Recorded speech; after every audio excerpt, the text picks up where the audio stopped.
Bonsoir à tous. Merci de ce temps que vous donnez pour que nous réfléchissions ensemble aux problèmes de l'Europe. Effectivement, comme Béatrice l'a dit, je suis en train de finaliser chez Bréal un livre sur les problèmes structurels de l'Europe. Et ce n'est pas une avant-première, mais je vais essayer de vous donner quelques réflexions sur cette question des problèmes structurels européens. Alors, ça sera plutôt d'ailleurs la zone euro que l'UE. De temps en temps, les questions sont bien imbriquées, aussi bien les questions zone euro que UE.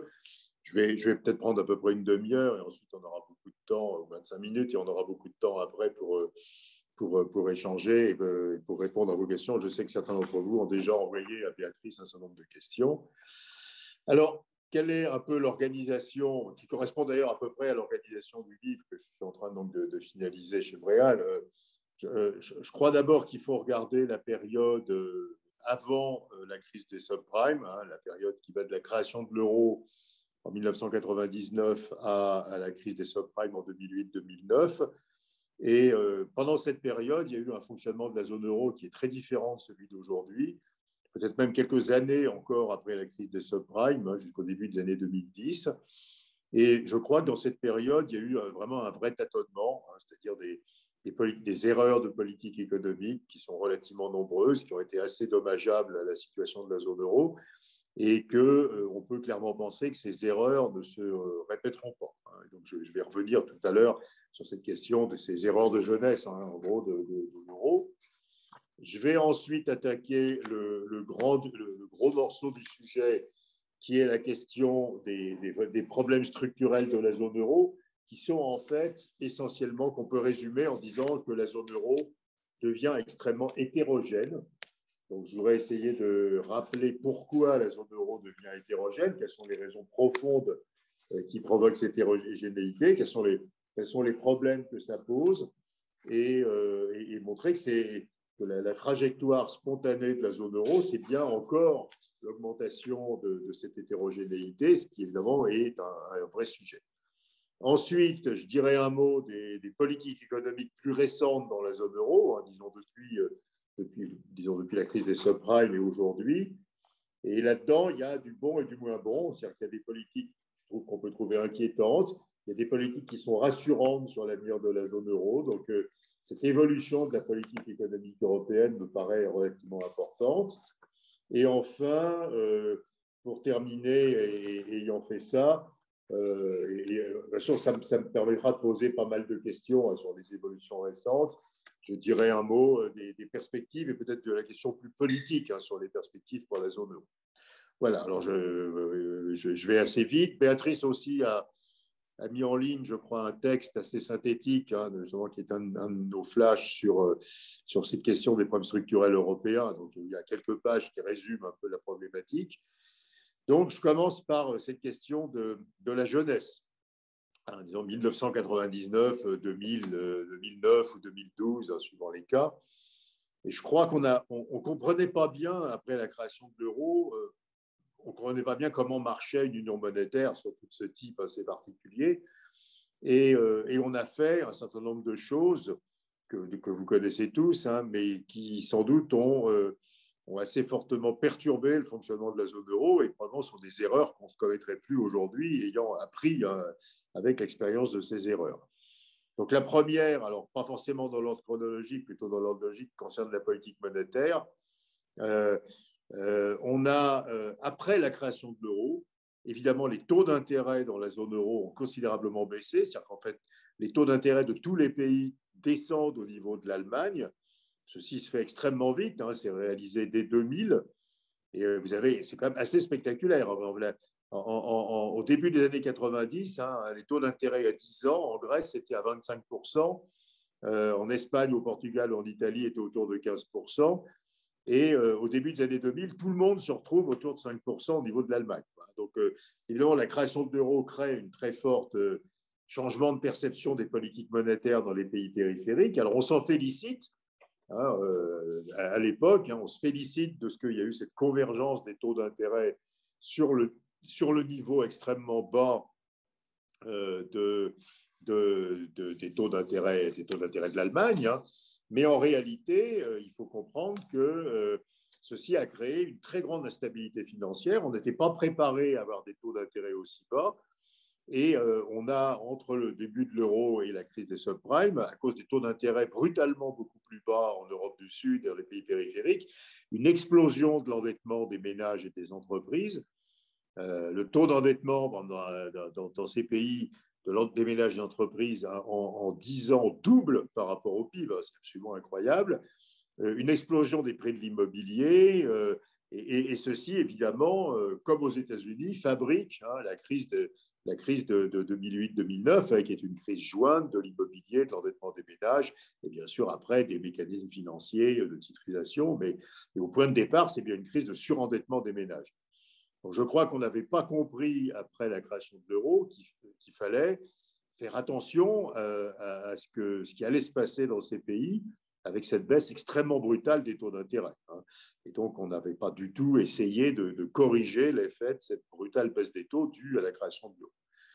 La seconde erreur qui est bien documentée, c'est une erreur qui a eu lieu à partir de 2010. À partir de 2010, après la crise des subprimes, les Européens collectivement décident qu'il faut revenir très rapidement à des politiques assez conservatrices.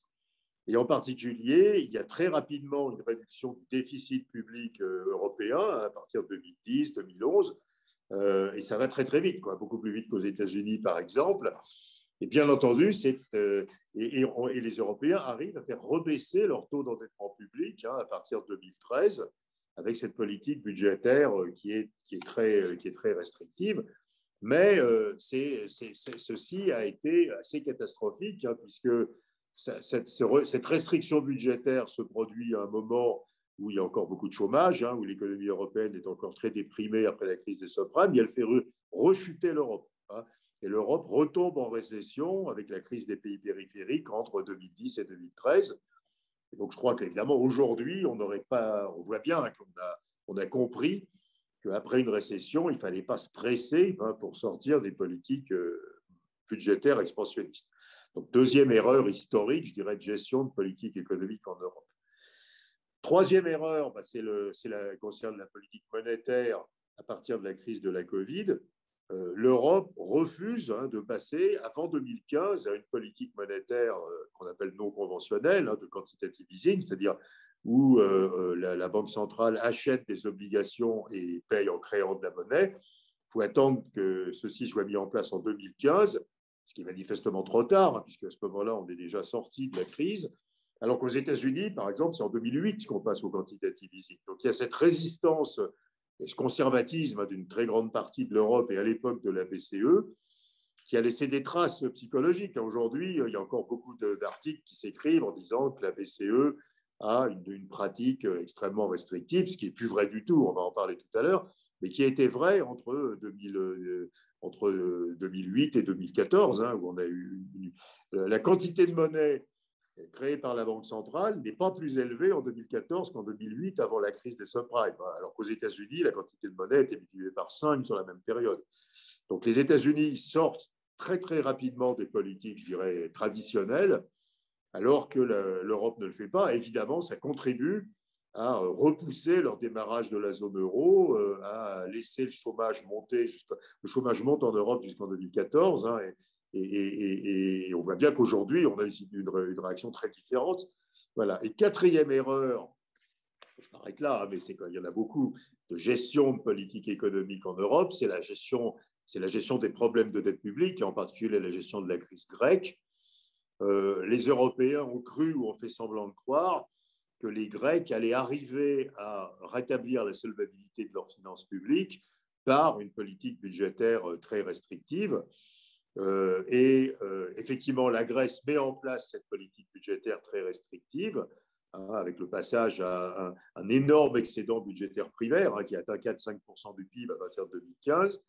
Et malgré tout, le résultat, c'est un effondrement de l'économie grecque. C'est absolument impressionnant quand vous regardez les chiffres. La demande intérieure en Grèce, entre 2009 et 2013, baisse de 50%, d'un tiers. Elle baisse de 33%. Regardez, un tiers de la demande. Je veux dire, on réduit les dépenses de santé, les dépenses de retraite, les salaires des fonctionnaires, les dépenses d'éducation. Enfin, voilà. Donc, on a eu l'idée qu'on pouvait resolvabiliser un pays trop endetté simplement par la restriction budgétaire. Or, ça ne marche absolument pas parce que cette restriction budgétaire tue la demande. Et comme elle tue la demande, évidemment, on n'arrive pas du tout à réduire le déficit public. Et donc, on a tué complètement l'économie grecque sans aucun bénéfice, finalement, en termes de solvabilité budgétaire à long terme du pays. Et il a fallu finalement, d'ailleurs, annuler une partie de la dette de la Grèce ou la faire reprendre à des conditions très favorables par les institutions européennes.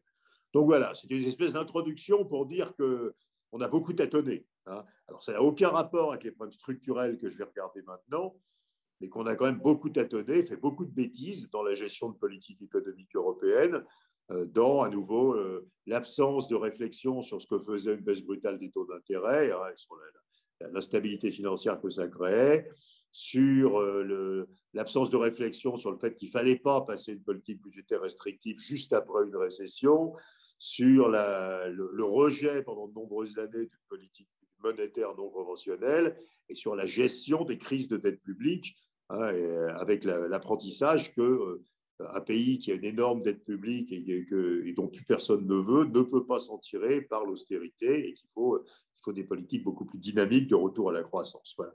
Donc on a quand même beaucoup appris et on a fait beaucoup de bêtises, mais donc on a beaucoup appris et donc aujourd'hui on ne ferait plus ça. C'est-à-dire que on s'inquiète, on y reviendra, des politiques monétaires trop expansionnistes, mais on sait aussi les sortir des politiques conventionnelles. On gère extrêmement prudemment les sorties de crise et on a une approche extrêmement différente à la gestion des crises de la dette publique, puisqu'on va essayer de mutualiser comme on va le voir. Voilà. Alors, j'attaque maintenant le vif du sujet, qui est la question de l'hétérogénéité, qui est vraiment centrale, à mon avis, dans l'analyse structurelle d'une union monétaire.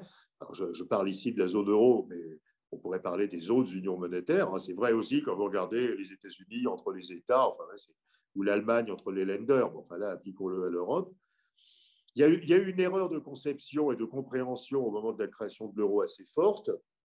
Il y a pas mal d'écrits qui ont été faits par des économistes autour de la Commission européenne à la fin des années 90 qui défendaient la thèse que du moment qu'on aurait une politique monétaire unique et donc un taux de change unique, on allait avoir une zone qui allait devenir plus homogène.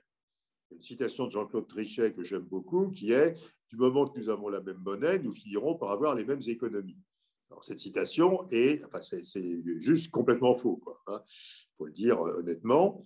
Et on comprend aujourd'hui de plus en plus que le mouvement spontané dans une union monétaire, c'est un mouvement d'hétérogénéité croissante, hein, et que cette hétérogénéité croissante est quelque chose qu'il faut absolument combattre, hein, mais que ce n'est pas du tout au contraire, parce qu'on a la même monnaie et le même taux de change, évidemment, et les mêmes taux d'intérêt, qu'on a des économies plus homogènes. Alors, quels sont les mécanismes assez profonds qui sont en jeu? Le premier, c'est le fait que dès qu'on a la même monnaie, il n'y a plus de risque de change. Et comme il n'y a plus de risque de change, les pays peuvent exploiter leur spécialisation productive, peuvent réaliser leur spécialisation productive complètement et exploiter leurs avantages comparatifs.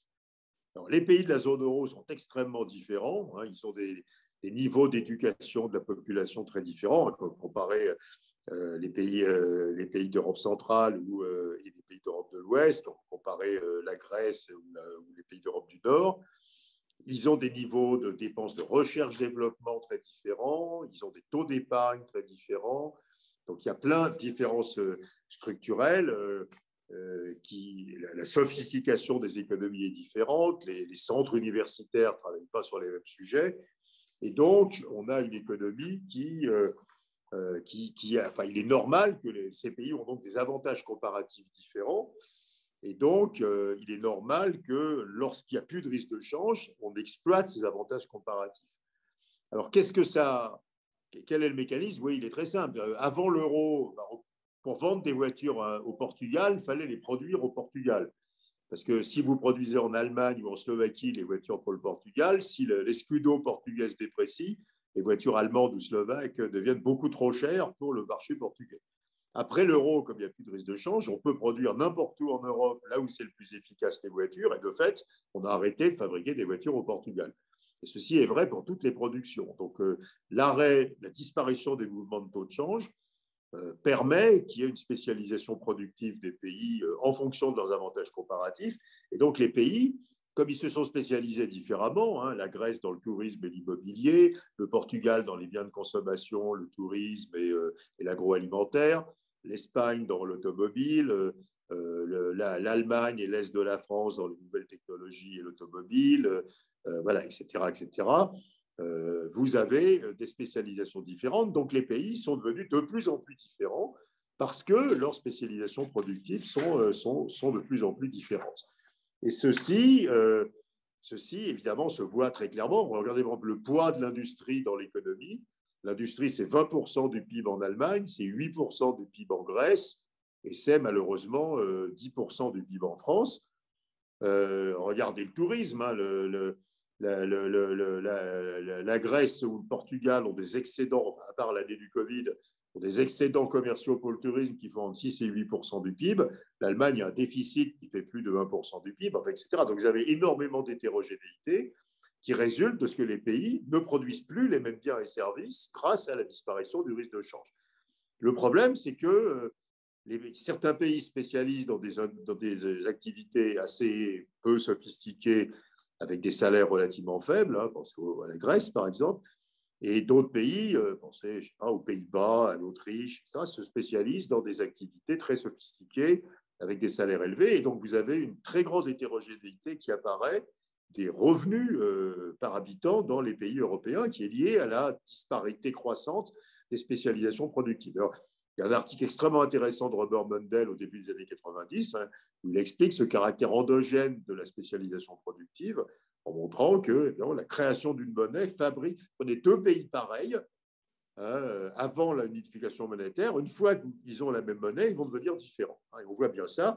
Alors, le résultat est terrible hein, parce qu'aujourd'hui, le niveau de vie en Grèce est de 38% du niveau de vie en Allemagne. Le niveau de vie au Portugal est de 50% du niveau de vie en Allemagne, en Italie de 68%, alors qu'il était en Grèce, par exemple, de 70% hein, au début de la création de l'euro. Donc les Grecs ont perdu pratiquement la moitié de leur niveau de vie relatif avec une spécialisation productive qui est extrêmement bas de gamme par rapport à l'Allemagne.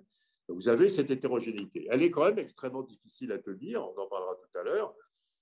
Je ne sais pas comment on maintient ensemble des pays dans une union monétaire s'il y a une divergence complète du niveau de vie entre ces pays.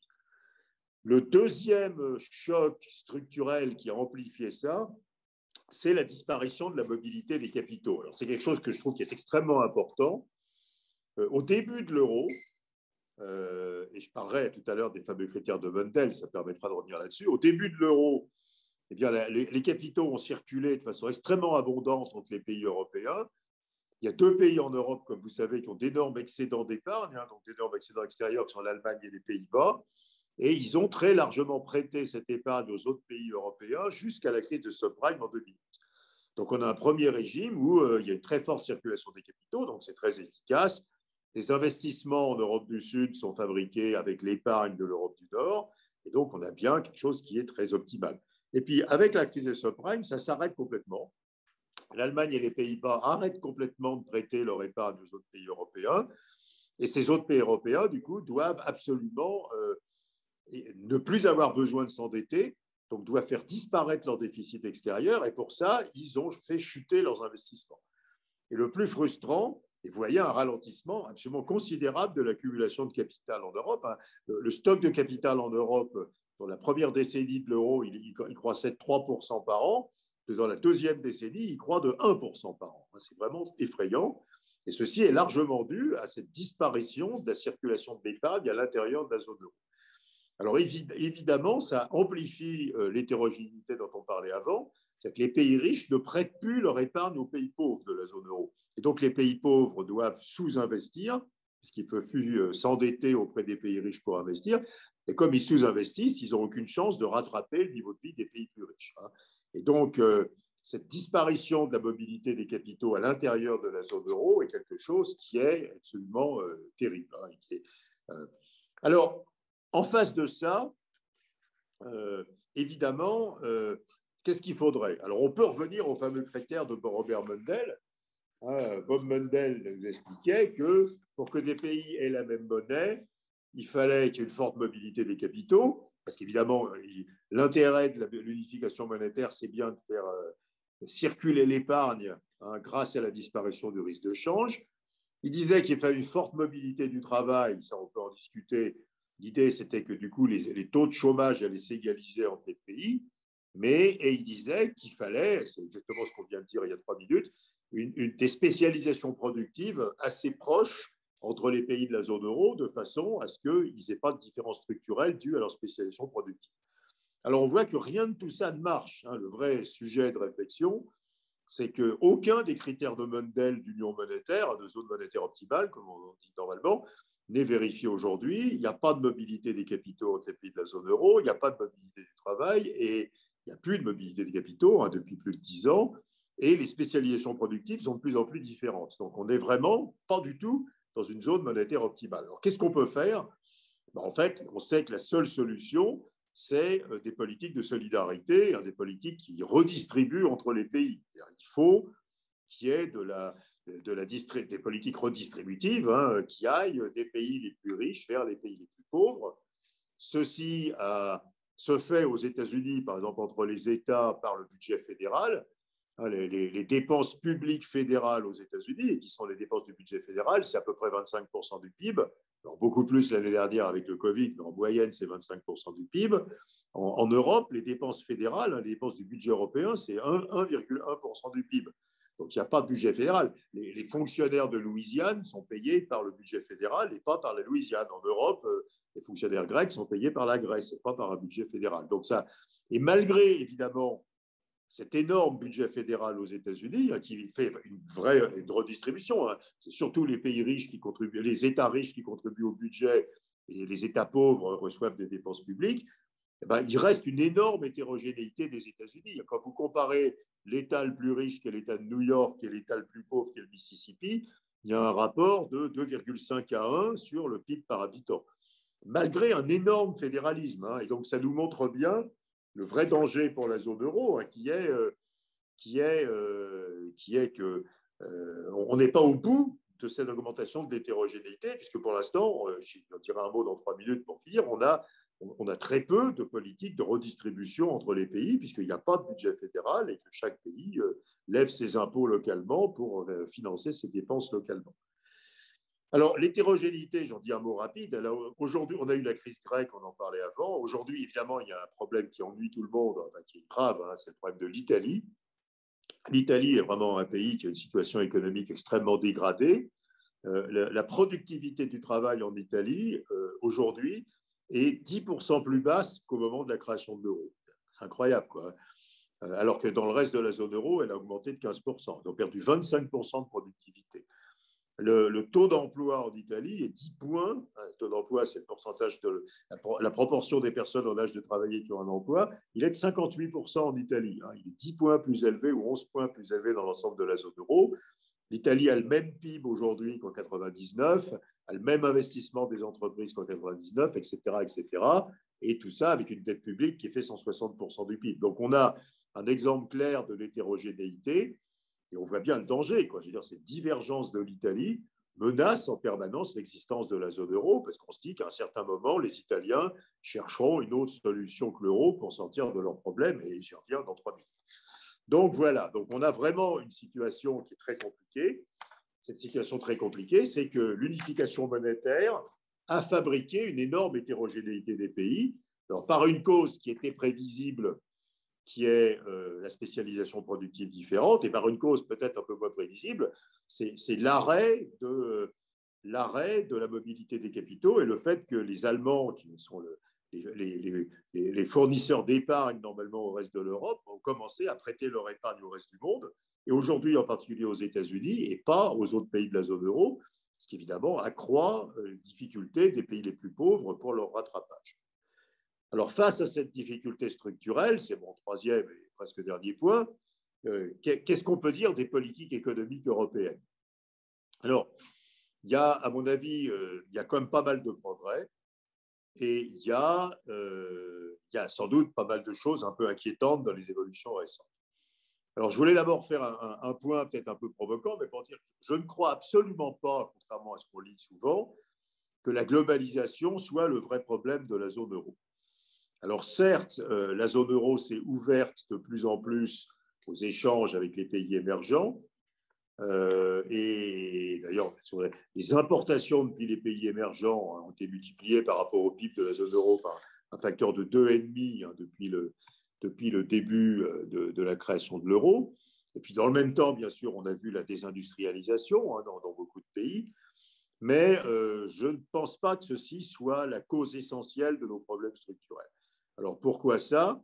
D'abord, il y a des pays qui ne sont pas du tout désindustrialisés, comme l'Allemagne, la Belgique, l'Autriche, la Finlande, qui ne sont pas du tout désindustrialisés depuis la création de l'euro. Donc il n'y a pas de malédiction à perdre son industrie au profit des émergents. Et ensuite, parce que si vous prenez un pays comme la France, par exemple, le problème essentiel de la France, ce n'est pas nos échanges avec les pays émergents, qui ne se sont pas dégradés du tout depuis la création de l'euro, c'est nos échanges avec le reste de la zone euro. La désindustrialisation de la France, elle se fait vis-à-vis du reste de la zone euro, elle ne se fait pas vis-à-vis des émergents ou de la Chine. Et donc, on a vraiment un problème qui est un problème interne à la zone euro, qui est assez peu un problème dans les relations de la zone euro avec le reste du monde. Alors, c'est un peu plus compliqué que ça, parce qu'il y a l'Europe centrale, dont certains pays sont dans l'euro, certains pays comme la Bulgarie ont des monnaies liées à l'euro, d'autres pays comme la Pologne, la Hongrie ont des monnaies qui flottent, mais ces monnaies, elles bougent très peu vis-à-vis de l'euro en réalité, donc on peut parler de l'UE. Mais notre problème, c'est l'UE, quoi, je dirais. Et d'ailleurs, l'Europe centrale, c'est un tout petit morceau de notre problème. Le problème de la France, c'est nos échanges avec le reste de la zone euro. Et c'est le problème de l'Italie aussi. Donc, c'est quand même pas difficile de se dire l'idée que c'est l'ouverture des échanges avec les émergents. C'est vraiment nos problèmes structurels vis-à-vis de l'Europe, parce que nous avons moins modernisé nos entreprises, moins innové, qu'il y a des problèmes de compétences, qu'il y a des problèmes de culture scientifique, etc. Donc, honnêtement, je pense qu'il faut réfléchir aux problèmes structurels de la zone euro et pas mettre les difficultés sur le compte de la globalisation. Je pense que c'est une solution de facilité et que le vrai sujet, c'est les problèmes structurels dont on a parlé avant. Alors, qu'est-ce qui s'est passé avec les politiques économiques? Alors, on commence à comprendre, et en particulier avec la nouvelle commission von der Leyen, qu'il faudra absolument passer à des politiques économiques qui soient beaucoup plus solidaires entre les pays. Donc, il y a le plan de relance européen, le fameux Next Generation EU. Je me battais avec des Américains hier soir. Ramener à l'année c'est plus d'argent que le plan de relance de Biden. Donc, c'est quand même beaucoup d'argent qui va être mis en Europe. Ça met un peu de temps, mais ça va démarrer. Il y a des réflexions en Europe sur la recherche. Il y a un truc qui s'appelle l'ERA, que vous connaissez peut-être, qui est copié de la BARDA américaine pour financer des innovations de rupture. Et puis, on voit que ces mécanismes, on a compris qu'il fallait aider les pays les plus difficiles. Quand vous regardez les dépenses du plan de relance européen, il y a 200 milliards d'euros qui vont à l'Italie, 20 milliards à l'Allemagne ou 22 milliards, 40 milliards à la France. Donc, en fait, c'est un plan de soutien de l'Italie. Et donc, on a compris qu'il fallait de la redistribution entre les pays. Je crois que ça, c'est quelque chose qui est assez positif. Et qu'on a maintenant cette évolution vers des politiques plus solidaires qui me paraît irréversible. J'en reviendrai dans ma conclusion dans une minute. Mais il y a aussi des évolutions qui sont assez inquiétantes. Moi, je suis quand même assez inquiet de la stratégie de politique économique, mais qui n'est pas que de la zone euro, qui est aussi celle des États-Unis. En fait, c'est un autre sujet que vous connaissez. En fait, c'est le développement de la thèse de la théorie monétaire moderne, où on a une situation où on pense qu'on peut mettre en place des déficits budgétaires extrêmement importants à condition de les financer par la création monétaire, et que ça ouvre la porte finalement à une politique monétaire tirée par les besoins. Donc on fait l'inventaire des besoins de dépenses publiques, on peut faire tout ce qu'on veut. Déficit public qui en sort est énorme et on le finance par la monnaie pour éviter d'avoir le financer par des obligations et faire monter les taux d'intérêt. Alors ça marche très bien à court terme, ça marche très bien depuis qu'on le fait, depuis 2015 et encore plus dans la crise de la Covid. Je suis quand même assez inquiet des effets de long terme de cette politique. On crée énormément de monnaie. Cette monnaie, elle se réinvestit dans l'immobilier, dans les actions, dans toutes sortes de choses bizarres, dans les crypto-monnaies.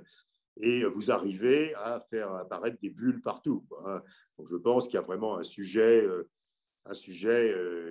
quand même de stabilité financière avec cette politique. Je disais tout à l'heure qu'on avait eu après la Covid une politique monétaire qui était trop restrictive, mais passer de là à une politique monétaire qui est tout le temps expansionniste, si le résultat c'est une bulle continuelle, par exemple sur les prix de l'immobilier qui exclut totalement les jeunes et les classes moyennes de la capacité à acheter un logement, c'est pas formidable non plus. Donc il faudrait peut-être trouver un milieu entre le trop restrictif et le trop continuellement expansionniste. Donc je suis assez inquiet de cela. Par contre, évidemment, ce qui se fait avec le plan de relance, avec vous savez, qui est ce financement en commun des dépenses de chômage partiel en Europe, est quand même extrêmement positif. Alors, il y a plein d'autres pistes sur les politiques économiques de l'Europe. Il y a la piste de ce qu'on appelait l'union des marchés de capitaux. Alors, vous savez que c'est quelque chose qui est un vieux serpent de mer. On essaie d'intégrer plus les marchés des capitaux avec l'idée que c'est à cause de cette absence d'intégration qu'on n'a plus du tout de circulation des capitaux entre les pays européens. Alors, je répondrai peut-être à des questions techniques tout à l'heure. Vous savez qu'il y a un truc qui s'appelle Target 2 qui permet quand même de remettre en place une certaine circulation des capitaux qui passe par les banques centrales. Mais enfin, on n'a quand même pas de circulation des capitaux. Est-ce qu'on va réussir simplement par des mesures techniques sur les marchés de capitaux à faire recirculer les capitaux? Je crois que c'est plus compliqué que ça. Il faudra qu'il y ait un retour à la confiance des banques vis-à-vis des autres, des États vis-à-vis des autres. Et peut-être d'ailleurs que la consolidation du secteur bancaire, on n'a pas aujourd'hui de grandes banques pan-européennes qui couvriraient tous les pays européens. Si on avait des grandes banques pan-européennes, elles intégreraient la distribution de crédit en Europe. Simplement, c'est quelque chose qui fait peur, parce que ces banques pan-européennes seraient gigantesques, et on a peur, tout dit tout fait, quoi. Je dirais que ce sont des monstres qui seraient sauvés nécessairement par les États dans les crises. Voilà, donc il y a d'autres sujets de politique économique européenne. Il y a un sujet qui va apparaître, qui est en train d'apparaître aujourd'hui, et j'en parle tout à l'heure, c'est la réflexion sur les nouvelles normes budgétaires européennes. Évidemment, aujourd'hui, plus personne ne peut défendre l'idée qu'il faut que le taux d'endettement public retourne à 60%. Et puis, on sait que ces règles budgétaires étaient stupides. À cause d'elles, qu'on a rechuté en récession après la crise des subprimes. Donc, il faut trouver de nouvelles normes européennes budgétaires. Je ne crois pas qu'on puisse se passer de règles budgétaires. On ne peut pas laisser un pays faire n'importe quoi avec ses dépenses publiques et après être en faillite et appeler les autres à la rescousse. C'est une contrainte. Il faut éviter ça. Donc, il faut un minimum de sérieux dans la gestion budgétaire. Dans le même temps, il faut financer les investissements publics nécessaires. Donc, il faut inventer des règles budgétaires qui évitent les crises de la dette, mais qui en même temps permettent de financer les investissements. Il y a plein de réflexions là-dessus. Si ça vous intéresse, vous le connaissez, il y a un rapport récent du Conseil d'analyse économique sur ces questions. Je ne suis pas d'accord avec tout, mais il va falloir travailler sur les nouvelles normes budgétaires européennes. Et puis, dernière chose, on a des avancées récentes qui sont ces avancées sur la coordination fiscale, avec l'appui maintenant des Américains, l'idée qu'on peut on peut sortir de la concurrence fiscale qui était très forte en Europe.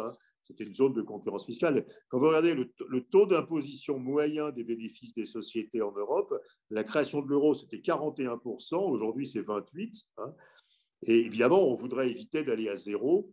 Donc l'idée qu'internationalement, on va mettre un plancher, vous avez peut-être lu les travaux de Gabriel Zucman sur ce sujet, sur la taxation des profits des entreprises, est extrêmement bonne. On peut pas, je veux dire, vous savez, il y a le fameux race to the bottom. Si on ne fait rien, la concurrence fiscale amène à zéro les taux d'imposition de ce qui est mobile, comme par exemple les profits des entreprises ou le travail qualifié. Voilà. Donc, conclusion de tout ça. On a fait plein de bêtises je dirais, par naïveté quand on a créé l'euro. Il y a plein de choses qu'on n'avait pas comprises, et ces bêtises, on ne les referait pas aujourd'hui. Donc, on ne va pas, après la crise de la Covid, serrer tout de suite les budgets. On va continuer à soutenir l'économie par des taux bas. On va quand même s'inquiéter des instabilités financières. Donc, on va être quand même meilleur que ce qu'on a été dans les 10 premières années de l'euro. Deuxième sujet, pour l'instant, la divergence des pays continue et même s'accélère avec la Covid. Et cette divergence des pays, évidemment, c'est une menace absolument terrible sur l'Europe.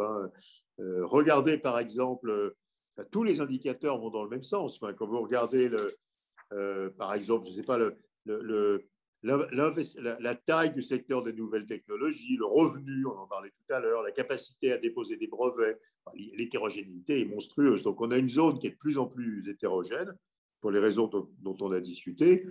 Et la seule solution, j'ai oublié de dire quelque chose, mais chez les créateurs de l'euro et encore chez certains penseurs aujourd'hui, la solution, c'est ce qu'on appelle les dévaluations internes. Donc l'idée est que si un pays va mal, il faut qu'il améliore sa compétitivité. Et pour améliorer sa compétitivité, il suffit de baisser les salaires. Cette thèse est ridicule. Je veux dire, alors les Espagnols l'ont fait. Le coût est monstrueux. Quoi. Je veux dire, le coût le coût de la dévaluation interne en termes de pouvoir d'achat, de revenus, etc., de croissance est monstrueux. Donc personne n'a plus envie de faire ça. Les Espagnols, s'ils devaient le faire aujourd'hui, ne le referaient pas. Et donc, on n'a pas en réalité d'autres solutions pour réduire l'hétérogénéité que la solidarité à la fois budgétaire et monétaire, c'est-à-dire des investissements financiers en commun dans les pays les plus pauvres et les plus en difficulté, et une banque centrale qui évite les crises de la dette comme celle qu'on a eue avec la Grèce. Et on ne pourra pas sortir de ça. Évidemment, la question est de savoir si ça sera suffisant pour arrêter l'ouverture des hétérogénéités. C'est le vrai. Si vous êtes le gouvernant d'un pays dont le niveau de vie relatif n'arrête pas de baisser sur des décennies, à un certain moment, vous serez évidemment tenté de sortir de l'euro, d'évaluer massivement et d'essayer autre chose. Donc, il faut arrêter l'ouverture des hétérogénéités. La seule solution, c'est le fédéralisme. Et le fédéralisme, intelligemment, c'est un fédéralisme budgétaire où on va financer des investissements en commun avec des émissions communes de dette, ce que la Commission va commencer à faire dans quelques jours, et un fédéralisme monétaire où la BCE évite les crises dans les pays les plus endettés. Et puis, dernier point, est-ce que cette version idéale de l'Europe va être acceptée politiquement? Il y a les fameux pays frugaux, qui sont les pays, c'est Pays-Bas, Autriche, Allemagne, Finlande et Suède, qui n'est pas dans l'euro, qui est dans l'UE. Ces pays, traditionnellement, sont extrêmement hostiles à toute solidarité, à tout mécanisme de redistribution entre les pays, ce qu'ils appellent l'Europe des transferts, dont ils ne veulent pas. Est-ce qu'ils vont continuer à ne pas en vouloir? Moi, je crois que ces pays ne vont pas tenir.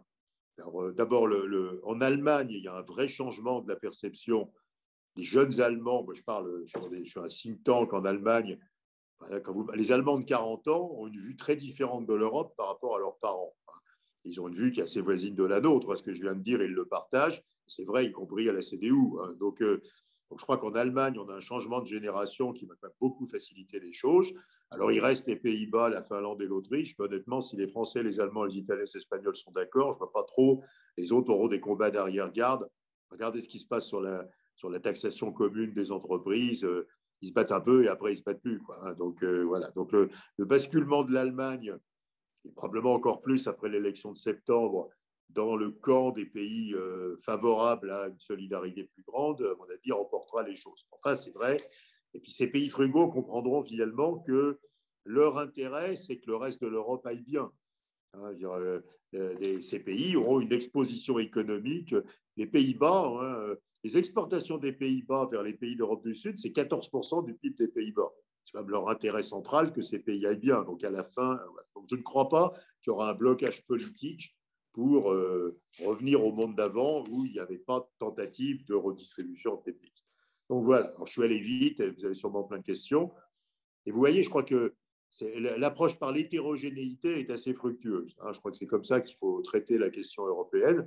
Notre problème, c'est vraiment que pour l'instant, nous n'avons pas fait grand-chose qui empêche cette explosion d'hétérogénéité entre les pays, pour les raisons qu'on a vues, en particulier la spécialisation productive, l'absence de mobilité des capitaux, l'absence de fédéralisme et de politique de solidarité. Et on sait maintenant que c'est ça le problème central de l'Europe, que si on ne traite pas ce problème, ça finira mal. Et donc, il faut traiter ce problème. Et il y a une prise de conscience assez claire de ça, en particulier à la Commission.